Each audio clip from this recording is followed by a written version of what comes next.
Hey there, and welcome to the People Who Help People podcast. This is the spot for HR and people ops pros who are all about building better businesses by putting people first. We chat with founders and experts who've been there, done that, and are generous enough to share what actually works. Thanks for listening, and we hope you enjoyed today's episode. Hello again. Today I'm happy to be speaking with Alyson Elrod, Director of Engagement and Strategic Alliances at Vintage Hill Consulting, about providing white glove service to all clients, regardless of size. Welcome to the podcast, Alyson. Thanks, Craig. I'm excited to be here. We're excited to have you. So Alyson, let's start by talking about Vintage Hill and that name. Where did that name come from? Okay. So Vintage Hill Consulting is a HR, payroll, HCM system consulting firm that partners with primarily Dayforce and UKG customers to really enhance their experience. So we do a lot of optimization, we do implementation services, we have a managed payroll team for those companies that just need help actually processing payroll. We do a lot of integrations and custom builds, custom reporting and dashboards as well. So we really run the gamut of services for our customers. Excellent. And where did the name Vintage Hill Consulting come from? I'm trying to picture a Vintage Hill. Yeah, so it actually came from our CEO, Tina Ayers. She's incredible. I believe it was a location near where she grew up in North Carolina. And so she established that name when she started the company about 10 years ago, and it's grown. We really pride ourselves in kind of having a classic image and being trustworthy. And I think our graphics and image goal. I like that. I like that story. First of all, congratulations on 10 years of growth, as well as keeping that theme in mind of always being reliable, being there for your clients. So tell me a little bit more about what brought you to Vintage Hill. How long have you been there?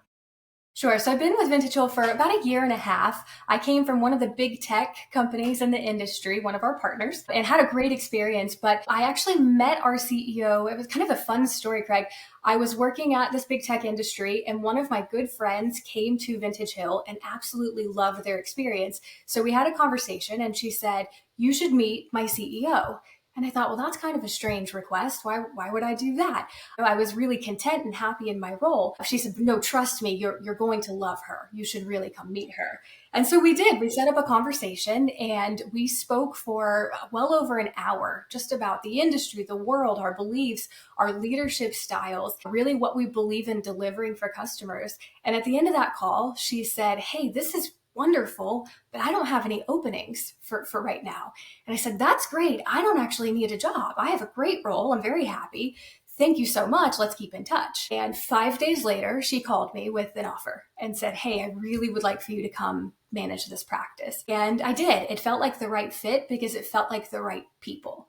And when you're working with the right people, I think you can take on anything. So it's been a really wonderful experience. In that time, I've kind of grown from managing one of our practices to this new role of director of engagement, which means a lot of things. So I take on all of our marketing, have some help, obviously, with some of our design and things, but take on a lot of events as well. So I travel and meet customers. I've just started a webinar series, which has been really fun to get started.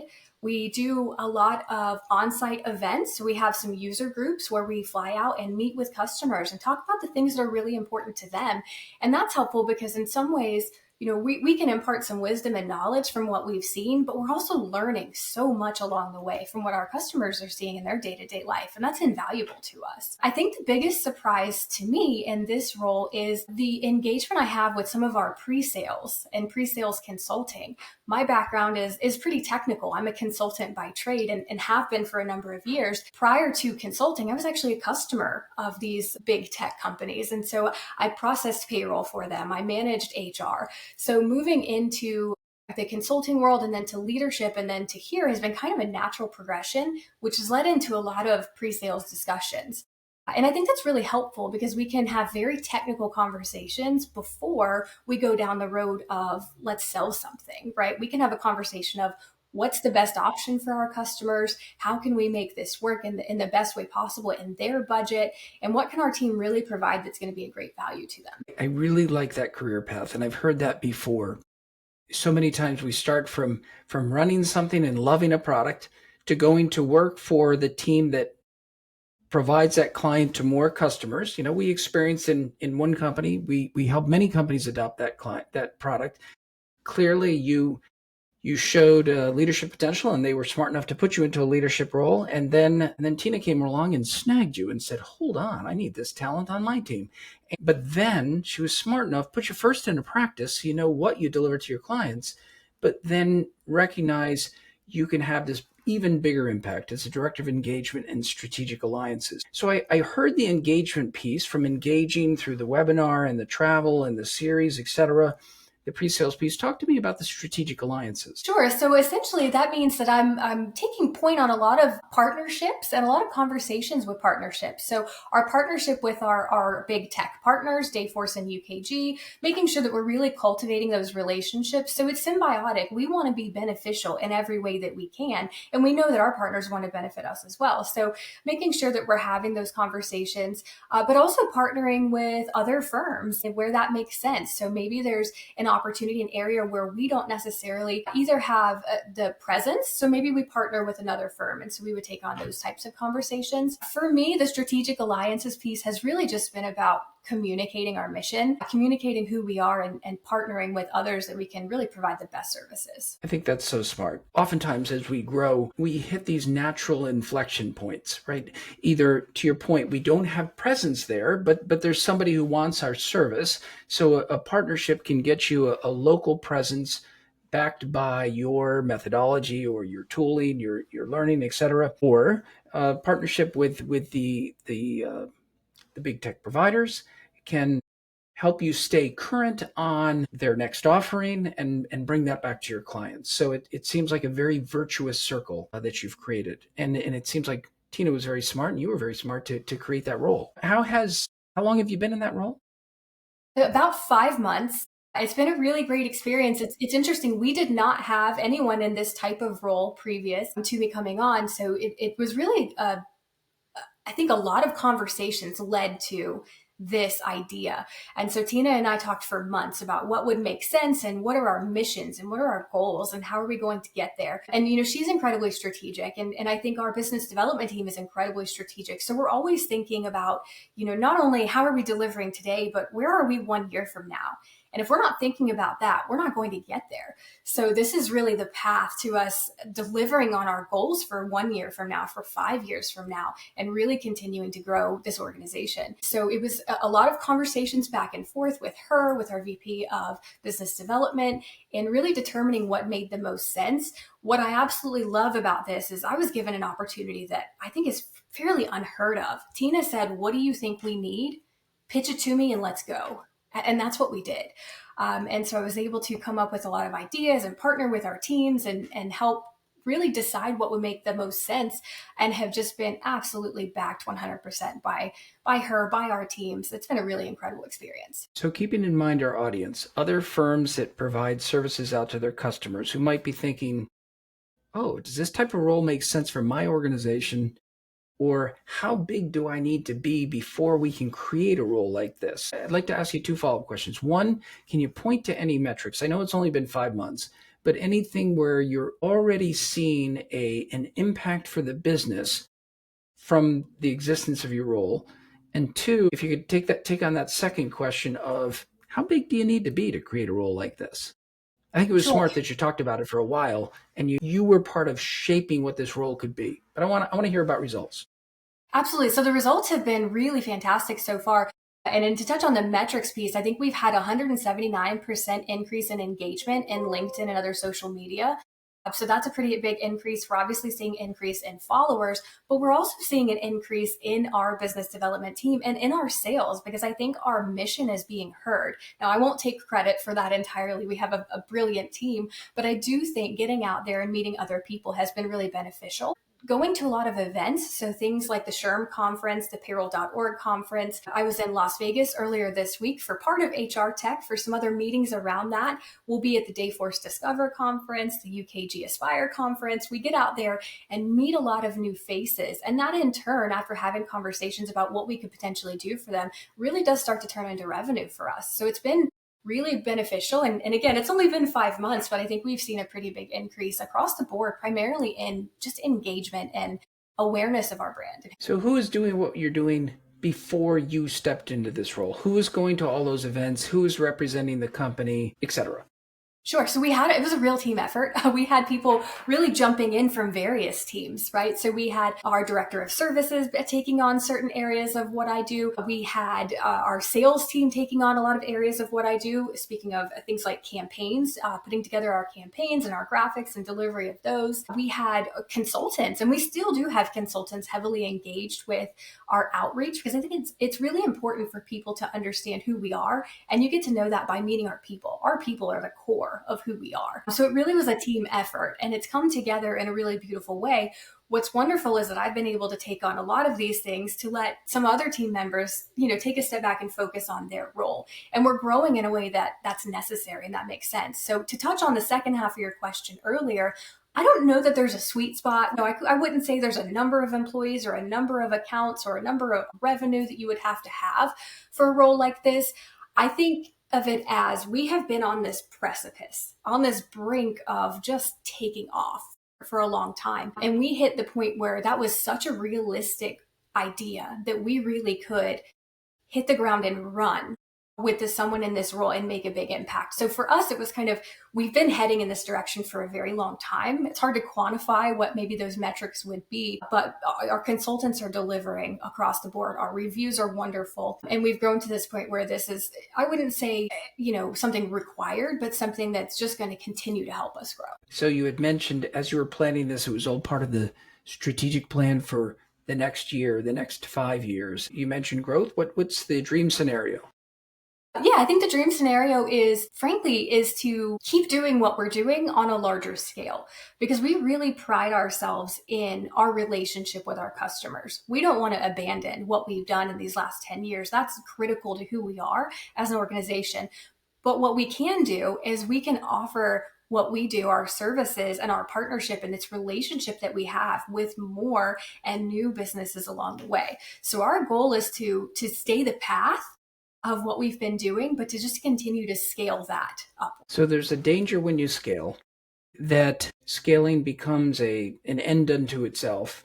And yet the topic that we decided on for this podcast was providing white glove service to all clients, regardless of size. So tell me about that. Tell me how that fits into your daily delivery and what you're delivering for clients every day.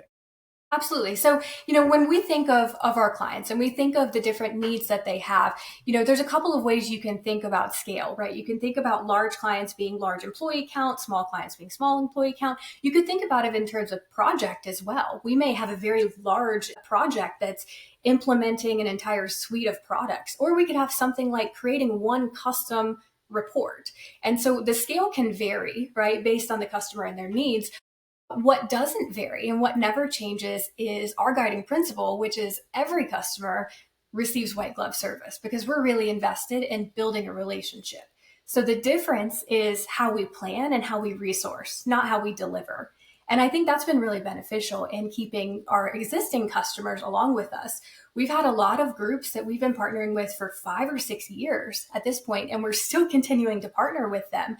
And we're really firm believers that if we do a good job, and we deliver on their expectations and exceed their expectations and really become a vital partner, they're going to continue to need our help and our services in various ways. Maybe we deliver an implementation of a module and they're incredibly happy with that. A year from now, when they need a custom report, they're going to remember us and they're going to want to come back. And so we have some customers that come back to us every single year for things like open enrollment. We have customers that come back for tax audits. Let's make sure our W-2s are prepared well. And we have some customers that we've done things like a full-scale optimization of their system that have turned into a 100-hour per month retainer because they decided that they really wanted our help every day. And it's something we can help deliver. Our strategy and really the core of who we are is what we deliver, in that if we deliver to these small customers the exact same way we would deliver to a large customer or a large product, they could potentially become a large customer. They could stay long-term. And that's what we care about, is we really want those relationships. It sounds like a winning strategy. Does it cost more? I think that there may be times where it might. I think there may be times where we dive in a little bit heavier to specific topics. There may be times where we stay a little later, where we take a little more time. I don't know that there's an inherent cost in that, right? And in spending the time, I think that what there is there's a lot of value and a lot of, on the flip side, a lot of retained customers. They're really happy. So I would say it doesn't cost anymore. It's an investment in future business. I like how you answered it's an investment, because certainly we know it's a lot easier to retain a client, or a lot more beneficial to our business to retain a client and keep them happy than it is to attract a new client. But speaking of attracting new clients, you mentioned webinars, you mentioned events, you mentioned a newsletter, I believe. What's your favorite method at the moment for attracting new clients? Ooh, that's such a great question. I really enjoy speaking to people face to face. So my favorite method right now is really getting out and visiting and meeting people, whether that be at industry events, whether that be in user groups that we help facilitate and present information to, or whether that be, I'm in a city near a customer, I'm going to stop by and say hi. That tends to be my favorite. I think there's nothing better than having some face to face time with people. And so I'm really enjoying that. You don't get me wrong. I love the webinars. We've started a blog. We have some various topics, but I really think face to face is important at times. Good old fashioned, just show up, knock on the door, and see how they're doing. Right. And I think that says a lot about our style as well. It's relationship based. Yes. Okay. Let's talk a moment about tools. You just came back from HR Tech. I wasn't there, but I suspect every other conversation started with something about AI. Yes. And there's probably AI built into UKG. I'm not quite current on their offering. And I don't really want to talk about that in particular. I do want to talk about how your firm is using new tools or new approaches to simplify what you do. Sure. Anything come to mind? Absolutely. We do use a number of tools. I think one of the most beneficial that we've used in the last year is an AI tool, but it's for meeting purposes. So we have a tool that will join our meetings and provide summaries to our consultants. Now that saved us quite a lot of time in writing summaries at the end of conversations. But what I really particularly love is it allows us to be incredibly present in the conversation. We don't have to think about taking notes. We don't have to think about notating who's going to deliver what follow-up. We're really able to be really present in the conversation and put on those thinking caps and dive into whatever scenario we're talking about. So in my opinion, that's been the most beneficial for us, is to have some of those recording devices. We love the auto-generated summary. Obviously, we're going to review that because AI is good as your review of it, right? But that's been really beneficial for our team as a whole. Now, we've got some other things. Obviously, we have some various tools that we might use for marketing purposes. I do have a tool that I use for creating presentations that's been really beneficial, dropping in a summary of what we want to cover and having slide decks kind of prepared in advance. And obviously, tweaking and making adjustments where necessary, but that saved quite a bit of time for someone like me who does a lot of presentations. And I think that's been beneficial for our team as well, helping them prepare in advance and really allowing them to focus on the main thing, which is how do we deliver on what our customer needs, not necessarily on all of the prep time that it might take. So I don't know about you, but every time I hear a case study and somebody tells me, I love this note taker, I love this presentation creator, my very next question is, can you tell me the name of that tool and how much does it cost? I don't care about the how much does it cost, but can you share what your favorite note taker is and what you're using to create those presentations? Absolutely. So we're using Firefly's AI as our note taker. And it's a fun one as well because our consultants can just email and invite Fred. Fred at Firefly's will pick up that call and join, and actually says Fred at Firefly's. Firefly's note taker has joined. So that's been really easy for them to use. We do have a package kind of for all of our consultants to take part. I don't know that I have a cost on that, but it's been really valuable. We did, I believe we audited a few. We checked a few out. We did beta testing on them for a little while, and we decided on Fireflies ultimately, and we've been incredibly happy with it so far. Okay. And then for creating presentations? Yep. So we're using one of the beautiful AI packages, and we have a paid package with, I believe it's Beautiful AI for presentations, and it plugs directly into PowerPoint. I believe Copilot now has an option for this as well within PowerPoint. And essentially you can drop in, I like to create a summary and outline of everything I want to cover. You can drop that into the tool within PowerPoint and it will auto-generate the slides for you and the graphics and pull images from your stock images. So it's been really valuable in saving time. Very good. So Beautiful AI or Copilot, but it sounds like Your presentation platform is still PowerPoint, so you use another tool to create. You're thinking about using Copilot, which is embedded in PowerPoint. So am I. But ultimately, you're still presenting in PowerPoint. And then Fred from Fireflies joins your meetings, takes notes. So, two questions about Fred. One, what do you do if it's an in-person meeting? Yeah, so we wouldn't necessarily use Fred for in-person meeting, depending on the content. If we wanted to do that, we would go ahead and create a Teams meeting and start that Teams meeting and allow Fred to record. So we do that for our user groups, as an example. We occasionally have someone that will call in and present, but Fred can join a Teams meeting in a user group setting and kind of pick up what's going on in the conversation. We're typically using microphones, so it's something that would still work. And then we have a nice delivered summary from that as well. And has anybody ever been opposed to Fred joining a meeting? Not that we've experienced yet. We do always ask. We tend to, when we set up a call, we'll send an agenda and we'll say, as a note, we use Fireflies as a tool and we kind of explain our purpose for it. And I think that communication up front is probably why we haven't received any resistance so far. But I think our customers also recognize they're going to get really solid notes from our call, and that's valuable to them as well. The note takers are getting so good. It makes you wonder, I don't ever want to go back to taking minutes and doing my own actions and all of that. And to your point, the upfront communication, that transparency that we use a note taker really helps with acceptance, that and they're becoming so commonplace. Okay. Alyson, what else would you like to chat about, either about the white glove service or your favorite tools? Yeah, so one thing I would love to talk about with our white glove service is we touched on very briefly how we approach potentially larger accounts, larger projects versus smaller accounts, smaller projects, and what's the difference. And we talked about we don't sacrifice value, we don't sacrifice delivery, we don't sacrifice relationship, but what we do differently is we really have to strategically plan those larger projects or those larger accounts. And something that our team is really well adept in is having a lot of communication about what's upcoming. So we have weekly meetings between our business development team and our services team to understand where are we on capacity, who has capacity to take on what skill set might be the best fit for upcoming projects or items in the pipeline.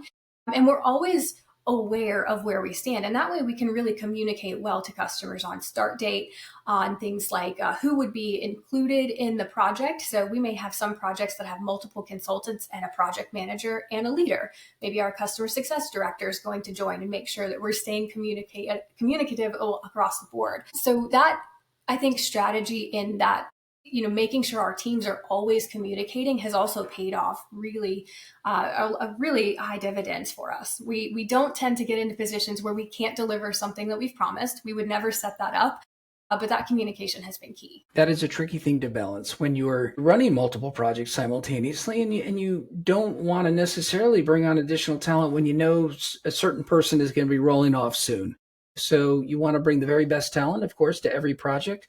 But it sounds like you've got a good rhythm of communications between those who can see around the corner as to what business is coming and those who are currently deploying or winding down talent on current projects. That's a key skill to nail when you're delivering as you're doing and growing and scaling as you're doing, to be able to deliver the white glove service that every client deserves. Right. So I think that's smart. And it sounds like you've got it down. We hope so. Okay. I think so. I think you probably have. The proof is in the growth. You've got it. So Alyson, I've enjoyed our conversation today. If others listening to this heard something that they'd like to follow up with you, or they'd like to learn more about your white glove service approach or anything that you've mentioned, what's the best way that they can get in contact with you? So they can always reach out on LinkedIn, Alyson Elrod. They can send me an email, AlysonElrod@vintagehillconsulting.com. Or check out our website, www.vintagehillconsulting.com. Any inquiries on the website, anyone that goes through Contact Us will come to the team I work with directly. So I'd be happy to follow up and have a conversation about really anything. We're here to help in any way that we can. Great. Alyson, I've enjoyed our conversation. I'll add that information underneath the podcast as we post these episodes. And it was wonderful speaking with you today, hearing more about this Director of Engagement and Strategic Alliances role, how it's 5 months new, but it sounds like it's well off and running. And also I've enjoyed hearing about the white glove service that you provide to every client and how you go about doing that. So thank you for your time today, Alyson. It's been an enjoyable conversation. Thank you so much for having me, Craig. I've enjoyed it as well.